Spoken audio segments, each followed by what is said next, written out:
જે સત્તા હતી એ પણ સત્તા લઈ લેવામાં આવી. અનેક સત્તાઓ એવી છે કે જે લઈ લેવામાં આવી. ખેત ઉત્પાદનમાં વધારો કરીને પોષણક્ષમ ભાવો આપીશું આવી જાહેરાત કરી હતી. હમણાં જ આપણે જોયું કે ગુજરાતના ખેડૂતોએ મોટા પ્રમાણમાં બોટાદમાં આંદોલન કર્યું હતું. એ પણ આ એક એનો પ્રકાર જ હતો. અને ખેડૂતો વારંવાર કહે છે કે અમને પૂરતા પોષણક્ષમ ભાવ મળતા નથી, એટલા માટે ગુજરાતના ગામડાના ખેડૂતો જે છે એ ખેતી છોડી રહ્યા છે. બીજું સૌથી મોટું વચન આપ્યું હતું કે હાઇબ્રિડ બિયારણોના બદલે બાયોટેકનોલોજીના બિયારણો અમે બનાવીશું, પરંતુ અત્યારે એવી વાત કરી હતી કે હવે હાઇબ્રિડ બિયારણો આઉટ ઓફ ડેટેડ થઈ ગયા છે, એટલે કે એની કોઈ જરૂર નથી એવી વાત કરી હતી.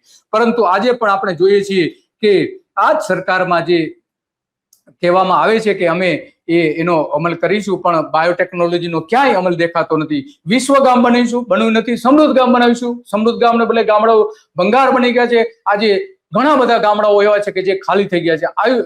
ગામના લોકોનું આયુષ્ય 60 વર્ષ અમે કરીશું. 2010 સુધીમાં મહિલાઓની પ્રસૂતિમાં એક પણ મહિલાનું મોત નહીં થાય એવું વચન આપ્યું હતું. પણ આજે પણ આપણે જોઈએ છીએ કે આદિવાસી વિસ્તારોમાં મહિલાઓના મોત, આ જે સુવાવડી બહેનો જે હોય છે એના મોત એને એક જગ્યાએથી બીજી જગ્યાએ લઈ જવા માટેની સુવિધા ન હોવાના કારણે થઈ રહ્યા છે.